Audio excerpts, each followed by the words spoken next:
Hi there. You're listening to the Upstate Anecdote Society. This podcast is brought to you by Furman University's Collaborative for Community Engaged Learning, in partnership with the David E. Shi Center for Sustainability. I'm Jared Hanley, and with each episode of this podcast, we're going to explore issues relating to sustainability and social justice in Greenville County, South Carolina, the place I've come to call home. The goal of this show isn't just to raise awareness about these issues, it's to bring them to life by letting you hear the real-life stories of people whose lives have been affected by them, for better or for worse.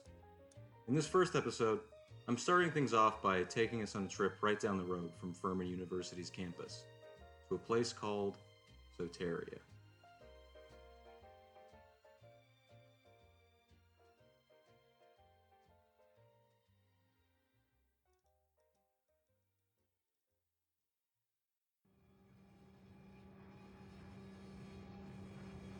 From the outside, the Soteria Corporation looks fairly unassuming. It consists simply of a long, low, single-story office building and, next to that, a large, barn-sized workshop from which the sounds of wood being cut and stacked faintly emanates. However, as I sit in the lobby of Soteria, waiting for my appointment, I look at the numerous plaques and awards in the lobby's walls, and it becomes evident that this mundane building houses a very unique organization. There are certificates from various local organizations, several framed articles from the Greenville News, and not one but two resolutions passed down from the South Carolina State Senate. All these documents have one thing in common. All of them are commendations for Pastor Jerry Blassingame, the executive director of Soteria and the man I'm here to meet today. Also on the wall is a poster outlining Soteria's mission statement.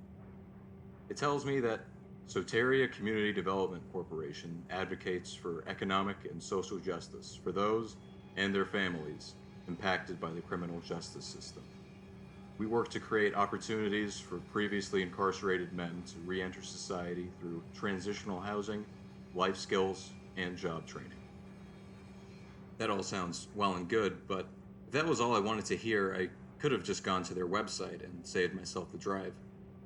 And from what I've already heard about Soteria, their program for helping previously incarcerated men is a lot more revolutionary than the clinical corporate language makes it seem.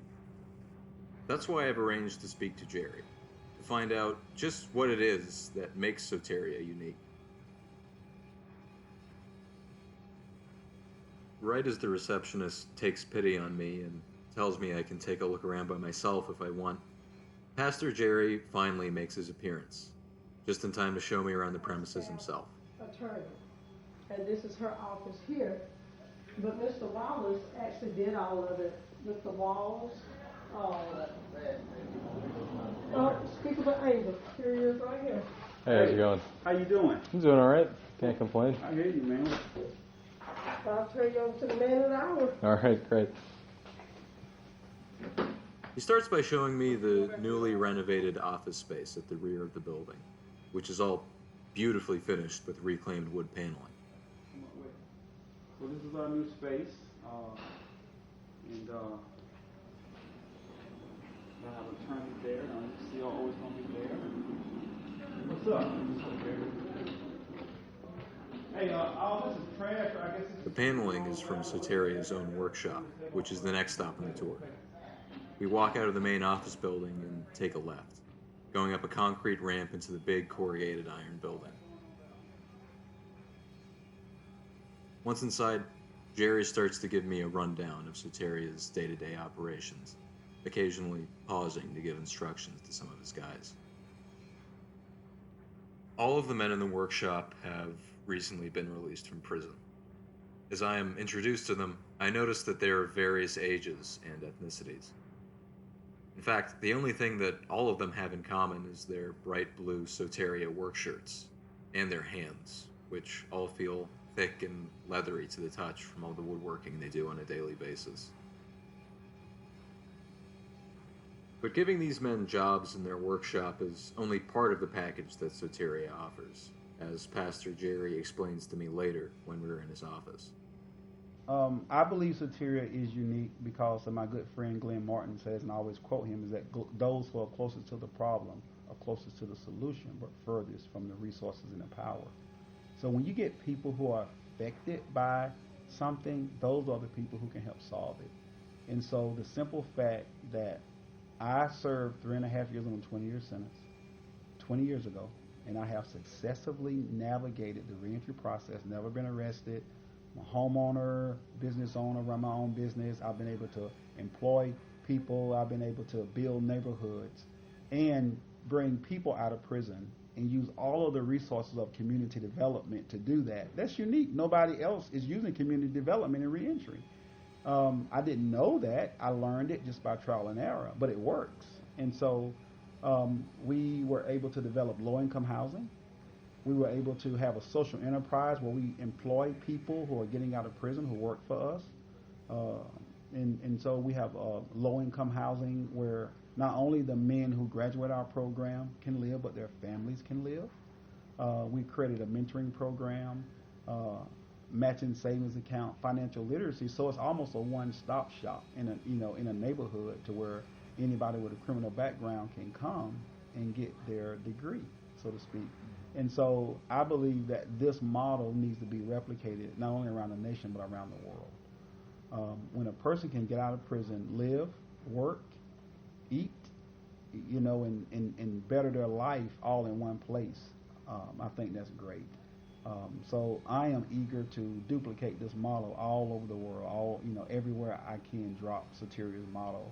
That's what I want to do, and train previously incarcerated people to lead.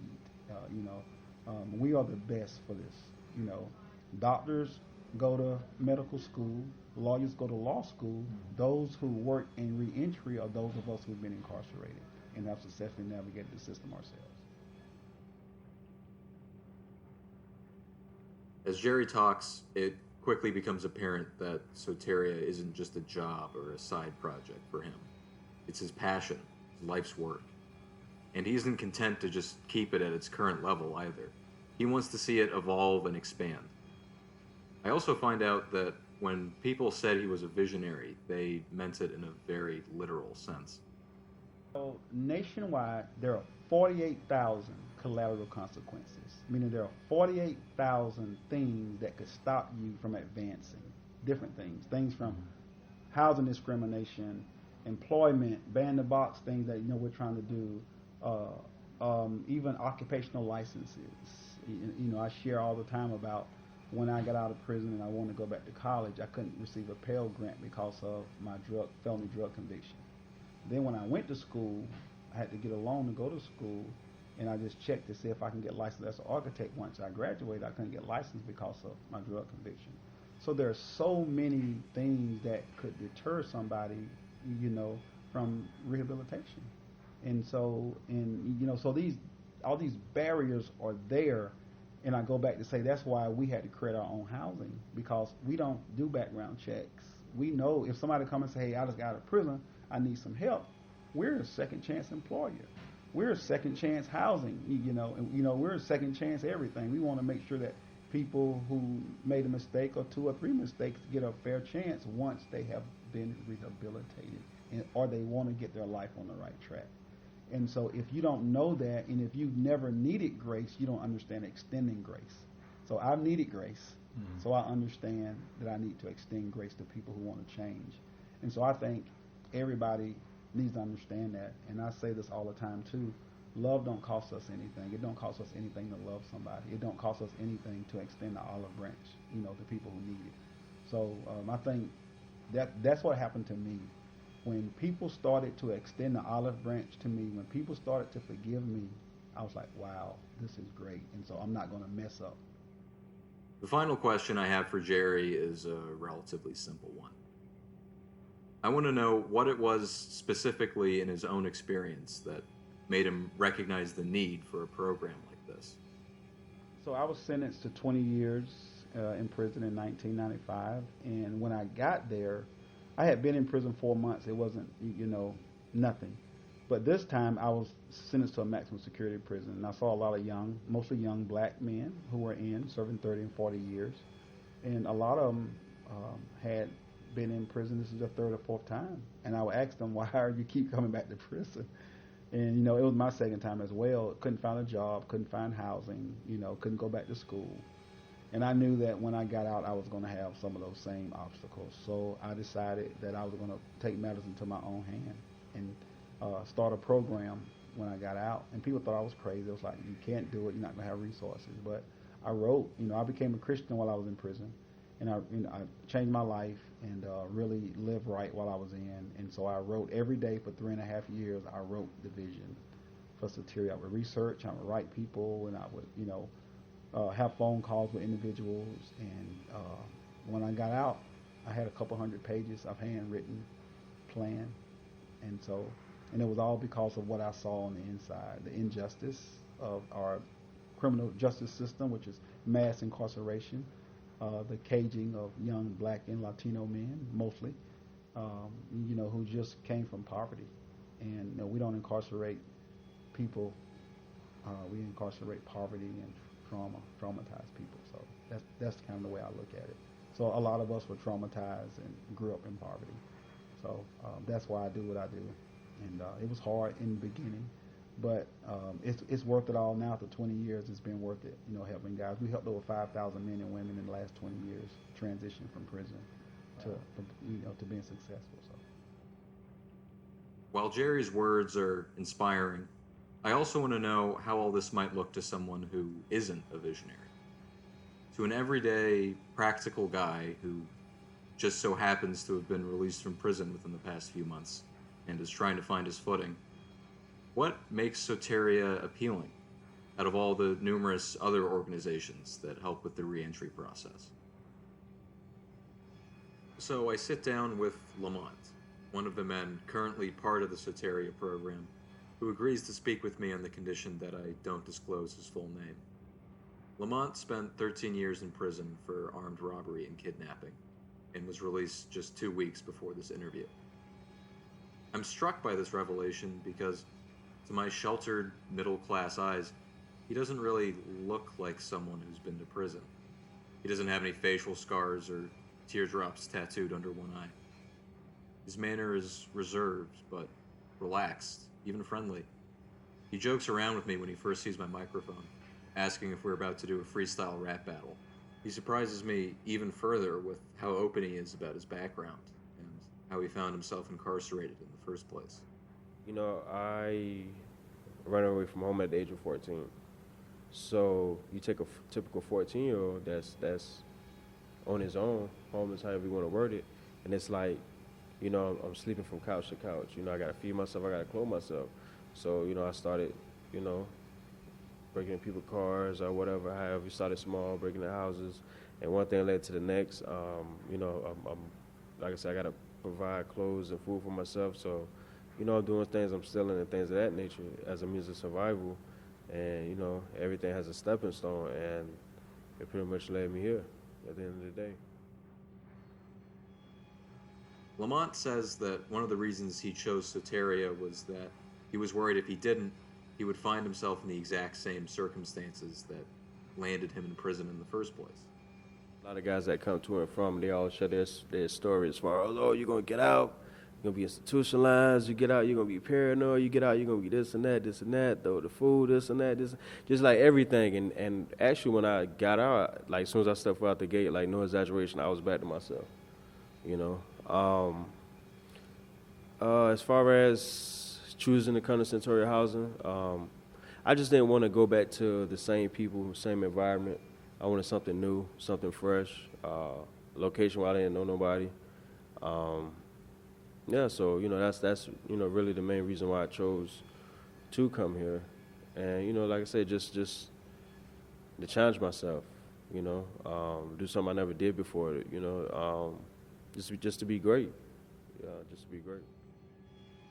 Finally, when I asked Lamont what it is that he believes makes Soteria special, his answer is very different from Pastor Jerry's. He doesn't think it has anything to do with the mission statement of the organization. He thinks it has a lot more to do with the kind of people who work here and who decide to live here. Like I said, a lot of the other programs, it's another transitional house out there that I could have got accepted in, but it's just only certain select individuals they was looking at. Here at Soteria, you know, they pretty much open arms to anybody. You know, of course not an individual that's will be perceived to be a troublemaker. Of course not. That's any of them. But it's just a welcoming spirit, man. Like I said, everything is just genuine.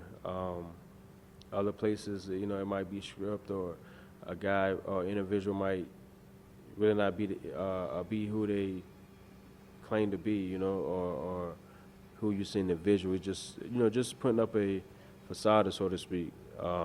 It's nothing genuine, but you can, as far as reading people's auras and things of that nature, you can pretty much see when somebody's genuine, somebody really have love for you, really concerned, really want to be there, really want to see you get on your feet. And that's what Soteria offers versus other ones where it's just a money thing. You know, we're gonna help them get your job so you can make sure we get this $250 a week. You know, and here it's not even like that. You know, it's not like that at all. So I think that sets Soteria aside from the others. Yeah, from the others in the state. My interview with Lamont concluded, I finally leave Soteria. As I'm walking back towards my car, I feel conflicted. I'm acutely aware of the fact that I'm leaving behind a realm of cyclical poverty and felony convictions to return to a country club-esque college campus just up the road. I'm aware of the fact that this day trip is actually many people's nightmare world. My brain conjures up the memory of the time I looked up Greenville County on the racial dot map of the USA and saw that Furman's campus was like a white desert isle in a sea of African American and Hispanic neighborhoods. But at the same time, I'm reminded of why I wanted to participate in this project in the first place. For people who look like me, faith in the system is oftentimes implicit. And just as often, it takes being confronted with someone else's harsh, lived experience before we're willing to question that faith. And while my faith in institutions has unquestionably been shaken by what both Pastor Jerry and Lamont have told me about their experiences in jail, the compassion that everyone at Soteria clearly has made sure that my faith in humanity is still resilient.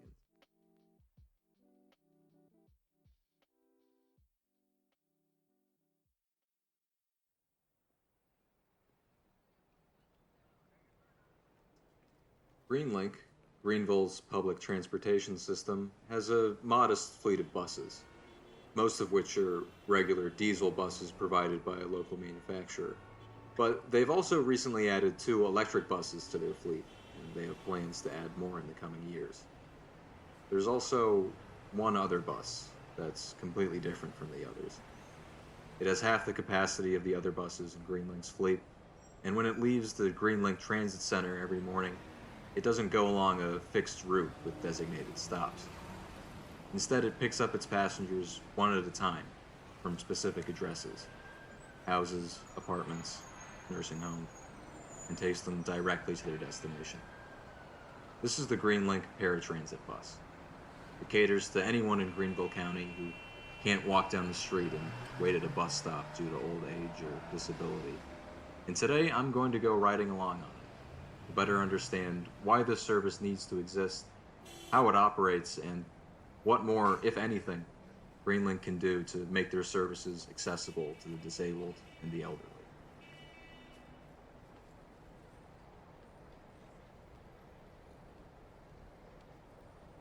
I meet Ron, the paratransit driver, in the waiting room and walk with him into the subterranean dark of the bus depot so we can get in our ride. The paratransit bus, as you might imagine, stands out amidst all the other buses idling nearby. It's the same type of bus that most school districts have to accommodate students with special needs, and it's outfitted with a fully motorized wheelchair ramp. As I sit with Ron in the bus, killing time for a little bit before our first appointment, we chat for a while. Mostly about his nephew's psychedelic rock career. He's currently on tour. His own love of rock and country music, and the work he does for his church when he's not driving for Greenlink. Indeed, he looks and sounds more like somebody you'd see on stage at a folk music festival than a typical public transit employee. But when I ask him about his job, his eyes light up, and suddenly the paratransit system is all he wants to talk about. So this was a dream job for me to be able to come here and work for the city of Greenville and know that I never even really realized that there was a job like this until I took a job with Greenville County school systems and dealt, I don't know if you want to say dealt with the special needs, but come to a understanding that everybody, even when you don't think you're disabled, I believe everybody has a handicap in one sense or the other, and everybody could use a helping hand, you know. And so to be able to be used in that kind of a measure every day in everyday life, it means a lot to me, and I hope that it means a lot to others as well. What Ron just said really stuck out to me. The thing about how everyone has a handicap in some aspect or another. I think to myself that framing it this way could be a great way to get people to care about issues that affect people with disabilities, or even for raising awareness about the type of institutional problems that the staff at Soteria have to deal with on a daily basis. As Ron says, everyone needs a helping hand sometimes, and a gentle reminder of that fact might make people less reluctant to help others in need, or at the very least, recognize that there is indeed a larger problem here.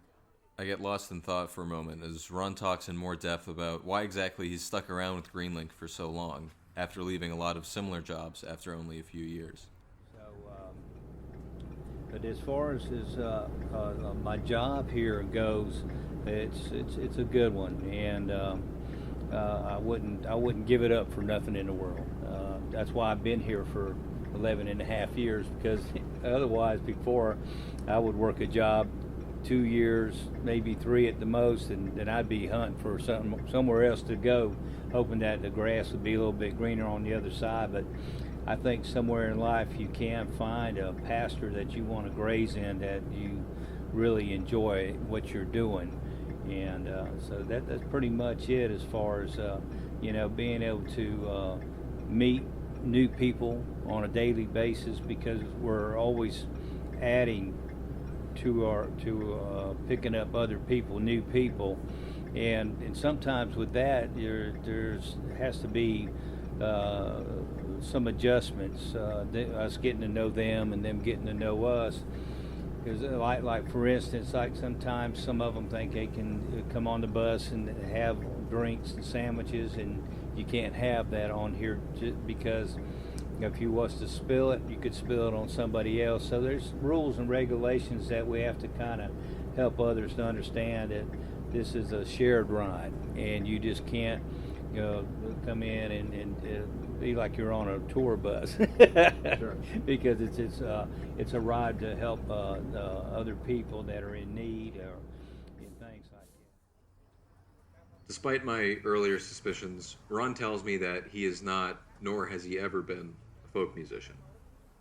He says that he's been working jobs similar to this one for pretty much his entire adult life. But he makes sure to tell me that out of all the driving jobs he's ever had, he finds driving the Greenlink paratransit bus to be the most fulfilling one by far. My other jobs of driving? Yeah. Well, with the special needs school bus, it's the same principle. You're still picking up at curbside and dropping them off at school, but with the school bus, you have to have an aide to sit with the kids in the back, because you can't drive and take care of them at the same time. So in that, there's a joint effort of loading and strapping down in the wheelchair to make sure that everybody is ready to ride. And a lot of times with the special needs bus, it's more stretched out as far as it can be more complicated. Because sometimes you're dealing with smaller children that have these disabilities, and they're really needing somebody else to comfort them in a better way. But at the same time, what's where the blessing comes in is they're as much ready to leave the house and go to school as the parents are ready to get a break from, how parents are. We all want to get a break from our kids. So in that aspect, it's been something really, really good. And I have had other driving jobs where I set up beds and took oxygen tanks and wheelchairs to people that were disabled. And sometimes you'd have to go in and set up a bed for them because they were having difficulty getting out of bed. And you have to set up different little tools or instruments that they can use to pull themselves out of a bed. But at the same token, it goes back to that of being able to help others. But I think prior to me coming into this field, my other driving jobs were based on more of driving a truck and delivery and doing cabinet work at grocery stores. I building the cabinets and hauling them out there and stuff like that, which to me felt more like a standard job, a 8-to-5 job, whereas this, where you're reaching out and helping other people out of all walks of life. This got nothing to do with money, or whether you're poor, whether you're rich, or whatever color you are. It's just great. By now, it's time to head out to our first appointment. Ron warns me that Sheila, the first lady we're going to pick up, is, quote, a real Yankee, which is to say that she doesn't like talking to strangers. He says it took her months to warm up to him enough to have a substantial conversation, and that I shouldn't be offended if she doesn't take kindly to all my personal questions. A few minutes later, we arrive at her apartment.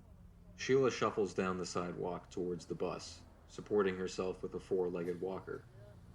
Without having to ask a single question, I can already see why the system that all the other Greenlink buses use wouldn't work at all for someone with certain physical limitations.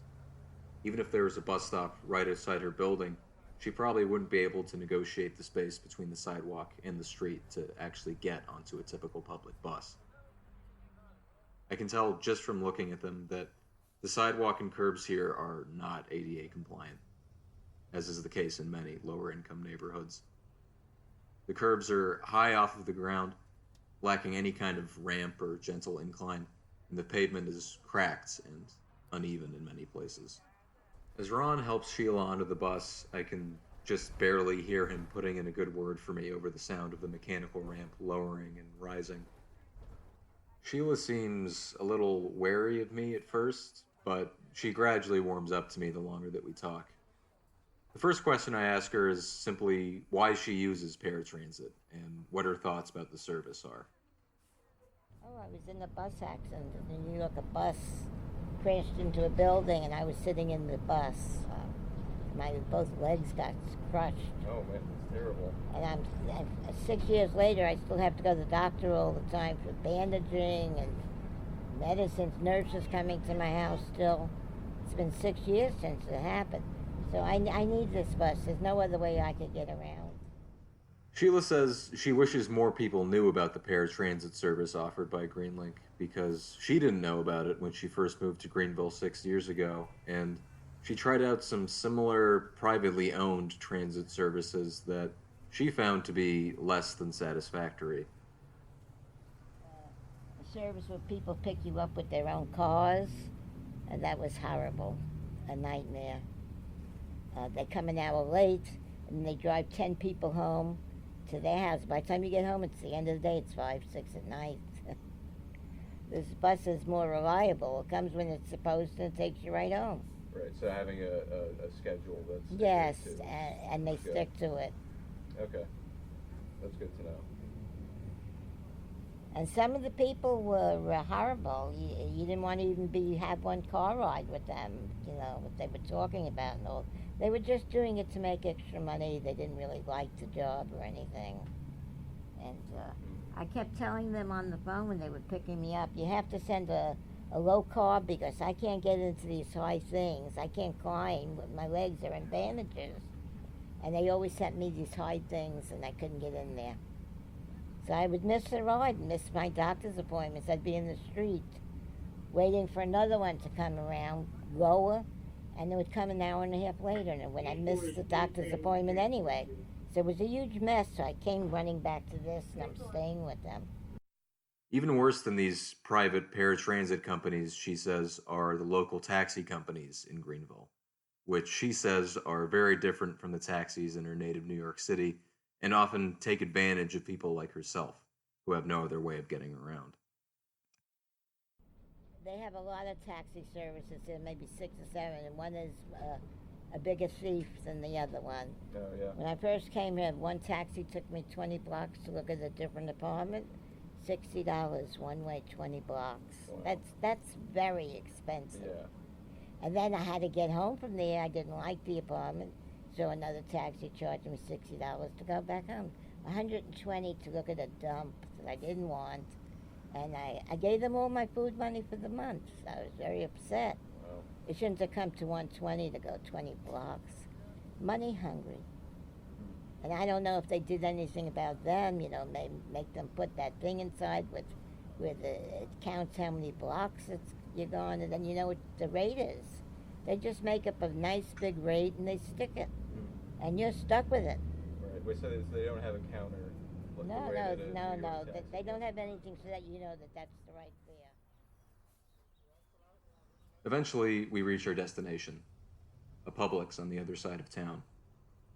As Sheila gets off the bus, reusable bags in hand, I notice that the sidewalks here aren't much better than the ones by her apartment complex. As Ron fires up the engine and we head off to our next appointment, I think about what Pastor Jerry said back at Soteria about how there's 48,000 collateral consequences that come with being convicted of a felony. 48,000 barriers to success and happiness that are completely invisible to most people. I wonder how many collateral consequences there are for people who've been in bus accidents, or even just people who are too old to take care of themselves but still live alone. Then I wonder if the exact number really matters. But just like my trip to Soteria, my ride along with Ron has left me feeling conflicted. Because it's starting to seem like wherever the worst examples of systematic injustice exist, you'll also find some of the kindest, warmest people you've ever met, dedicating their lives to helping people weather that injustice to the best of their ability. One thing I do know for sure is that my work with Soteria and with Greenlink isn't done just yet.